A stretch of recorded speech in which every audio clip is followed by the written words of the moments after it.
Hello everyone, welcome to health and beauty with Huma. आज के इस वीडियो में मैं आपको अल्सर के बारे में डिटेल से बताने वाली हूँ, तो वीडियो को पूरा देखिएगा। हो सकता है थोड़ा सा लंबा हो जाए, लेकिन आपको पूरी जानकारी देने की कोशिश करूँगी। तो वीडियो पूरा देखिएगा और पूरी जानकारी लीजिएगा। लेकिन उससे पहले मेरे चैनल को लाइक और सब्सक्राइब ज़रूर कर दीजिएगा, क्योंकि एक एक वीडियो बनाने में कई कई दिन लग जाते हैं और बहुत अच्छी जानकारी आप लोगों के लिए निकाल के लेके आती हूँ। बहुत मेहनत से आप लोगों के लिए वीडियो बनाती हूँ और लाइक और सब्सक्राइब में आपका कुछ खर्च भी नहीं होता, तो प्लीज़ लाइक और सब्सक्राइब ज़रूर कर लें और ज़्यादा से ज़्यादा शेयर भी कीजिएगा। हो सकता है ये जानकारी किसी के काम आ जाए। और इसी तरह की अच्छी जानकारियाँ पाने के लिए बेल के ऑल नोटिफिकेशंस पर क्लिक कर लीजिएगा। तो चलिए अब वीडियो शुरू करते हैं। इस वीडियो में आज हम डिटेल से अल्सर के बारे में बात करेंगे कि अल्सर क्या होता है, अल्सर कितने प्रकार का होता है, अल्सर के लक्षण और कारण क्या होते हैं, इसके उपचार और रोकथाम कैसे करें, अल्सर के लिए सामान्य दवाएं क्या होती हैं। लेकिन अल्सर के बारे में डिटेल से बताने से पहले आप लोगों से अल्सर के बारे में मैं अपना निजी अनुभव शेयर करना चाहूँगी। मैं 7 सालों से अल्सर से पीड़ित हूँ और इस बीच मैंने अल्सर के बारे में बहुत गहराई से रिसर्च किया और इस शोध में मैंने जाना कि अल्सर एक आंतरिक बीमारी होती है और हमारे शरीर के अंदर नमी होने के कारण अंदरूनी घाव को ठीक होने में थोड़ा टाइम लगता है, वह धीरे धीरे ठीक हो पाते हैं।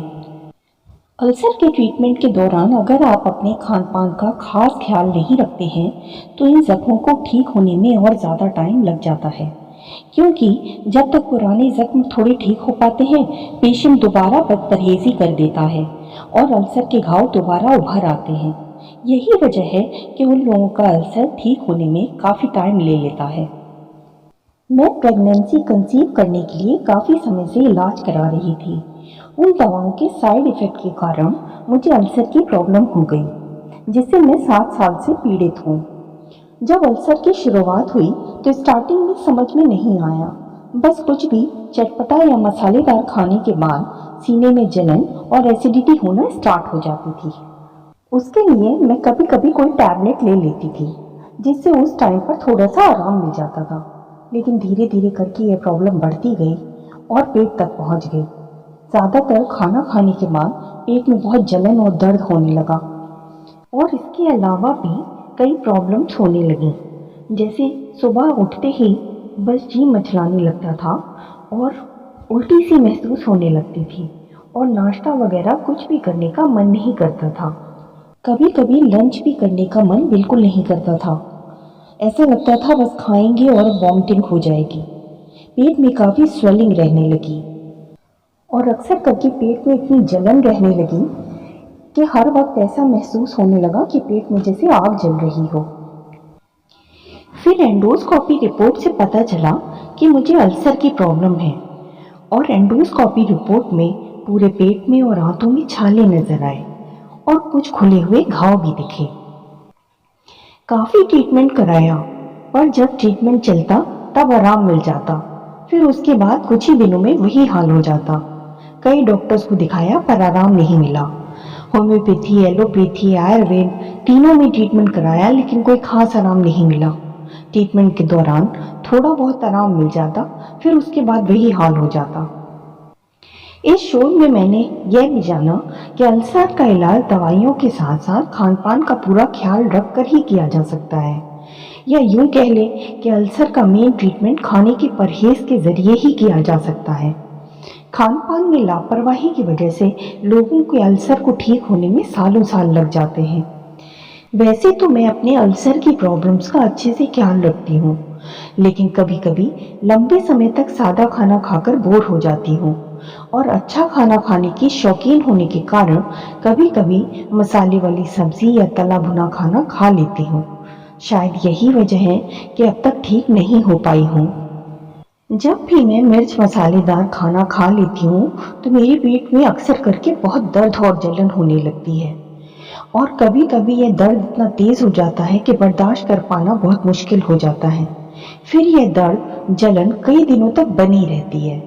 फिर कई दिनों तक सादा खाना खाना भी मुश्किल हो जाता है। कभी कभी दर्द और तकलीफ इतनी बढ़ जाती है कि पानी या कोई और तरल पदार्थ जैसे दूध या जूस आदि पीने में भी दिक्कत होने लगती है, और बहुत ज़्यादा ध्यान देने के बाद दर्द को पूरी तरह से ठीक होने में 10 से 15 दिन लग जाते हैं। इस बीमारी में इंसान बिल्कुल कमज़ोर हो जाता है। इसका रीज़न शायद यह भी है कि लंबे टाइम तक परहेज़ी खाना चलना, जिसकी वजह से शायद वह मन भर के खाना नहीं खा पाता, और अक्सर बीमारी की वजह से भी खाना खाते नहीं बनता, जिसकी वजह से धीरे धीरे काफ़ी कमज़ोरी आ जाती है।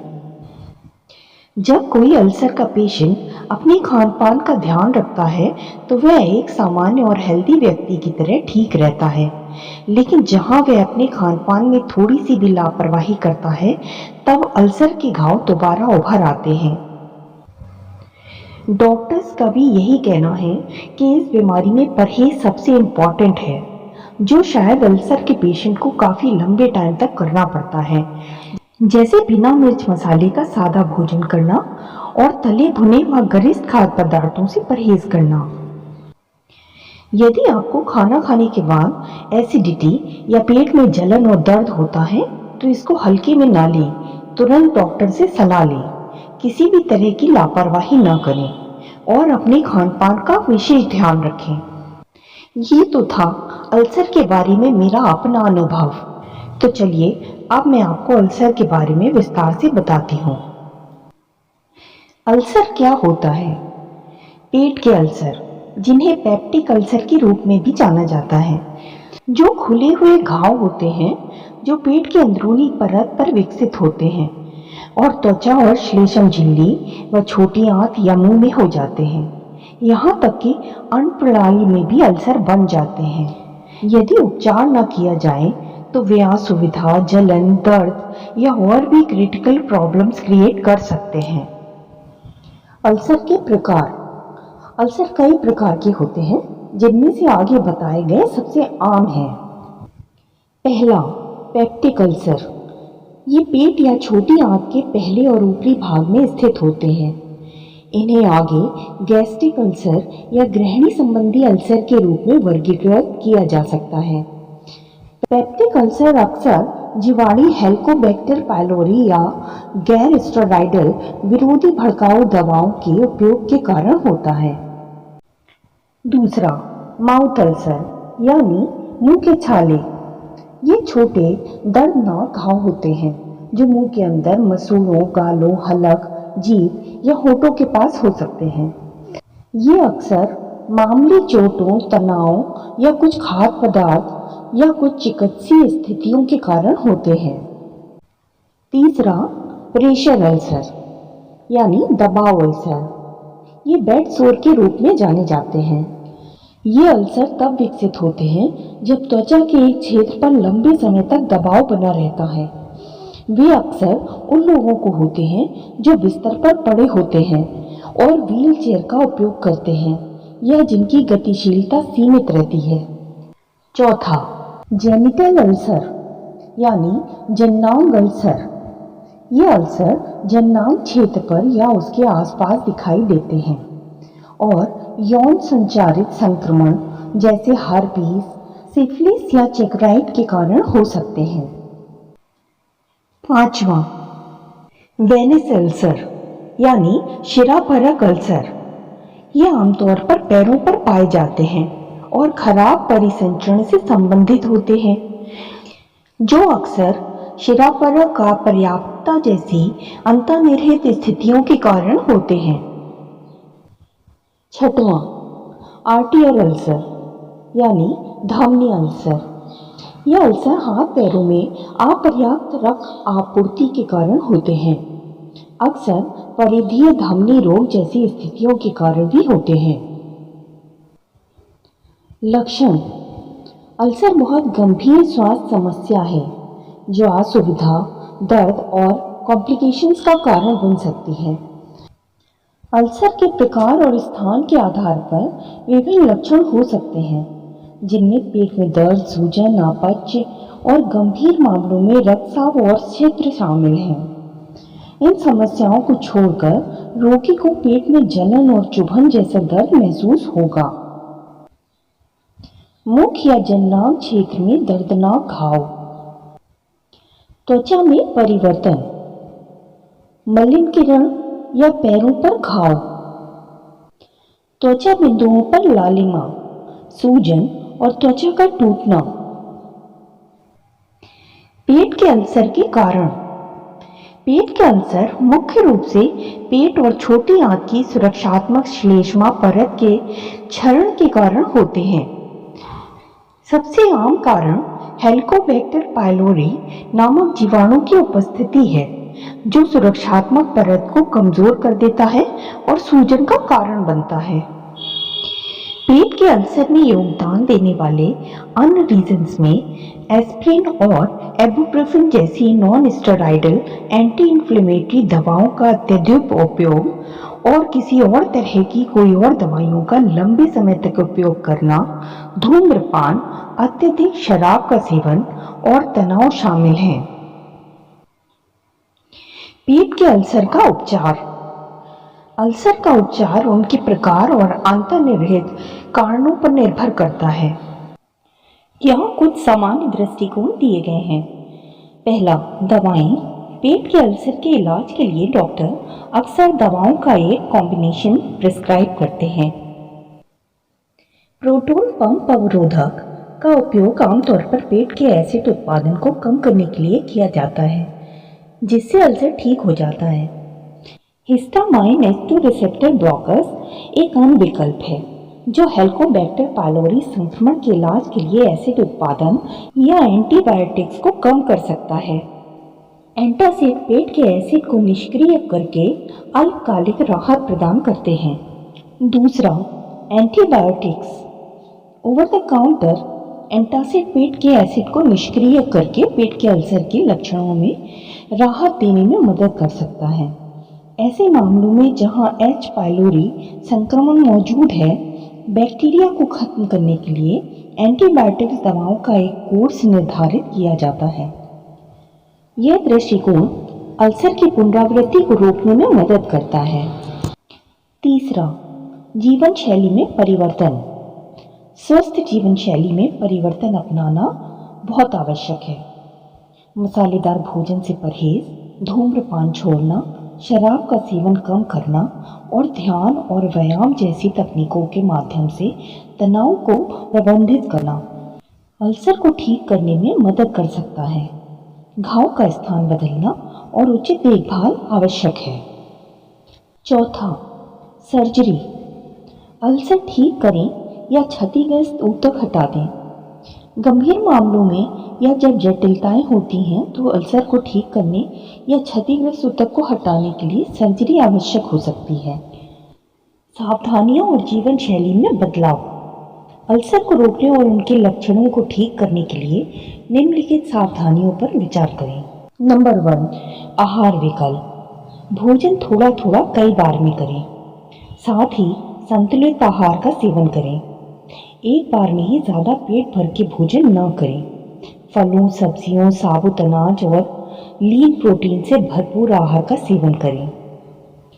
ऐसे खाद्य पदार्थों से बचें जो लक्षणों को ट्रिगर करते हैं, जैसे मसालेदार या अम्लीय भोजन, जैसे मसालेदार, अम्लीय और वसा युक्त खाद्य पदार्थ जो लक्षणों को बढ़ा सकते हैं।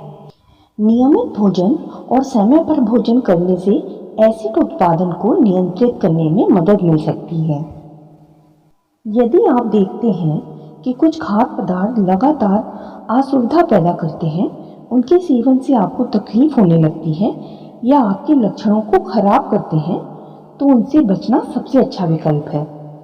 संतुलित आहार लेना, हाइड्रेट रहना और अपने डॉक्टर के बताए हुए बातों को अच्छे से फॉलो करना पेट के अल्सर को ठीक करने का सबसे अच्छा तरीका है। यदि आप इस बारे में श्योर नहीं हैं कि क्या शामिल करें और क्या ना करें, तो किसी स्वास्थ्य देखभाल पेशेवर या पंजीकृत आहार विशेषज्ञ से परामर्श करने से व्यक्तिगत मार्गदर्शन मिल सकता है। दूसरा, हाइड्रेशन। हाइड्रेट रहने से पेट की परत में श्लेष्म उत्पादन में सहायता मिल सकती है। पूरे दिन खूब पानी पिएं। तीसरा, NHAID से बचें। यदि संभव हो तो NHAID के उपयोग को सीमित रखें या उससे बचें। यदि आपको दर्द से राहत की आवश्यकता है तो सुरक्षित विकल्पों के बारे में अपने डॉक्टर से परामर्श लें। चौथा, तनाव को प्रबंधित करें। पुराना तनाव अल्सर के लक्षणों को खराब कर सकता है। जिनकी हर वक्त सोचने और टेंशन लेने की आदत होती है, उनके लक्षण बढ़ जाते हैं। तनाव के स्तर को कम करने के लिए योग और ध्यान जैसी तकनीकें आपके तनाव को कम करने में मदद कर सकती हैं। तनाव अल्सर के लक्षणों को बढ़ा सकता है। यदि आपको दर्द से राहत की आवश्यकता है तो सुरक्षित विकल्पों के बारे में अपने डॉक्टर से परामर्श लें। पांचवा, अल्कोहल और कैफीन। शराब और कैफीन दोनों एसिड उत्पादन को तेजित कर सकते हैं। इनका सेवन करने से बचें। इससे अल्सर ठीक होने में मदद मिल सकती है। छठवां, नियमित व्यायाम। नियमित शारीरिक गतिविधि में शामिल होने से न केवल तनाव को प्रबंधित करने में मदद मिलती है, बल्कि पूरे पाचन क्रिया को स्वस्थ रखने में भी मदद मिलती है। पेट के अल्सर के लिए सामान्य दवाएं।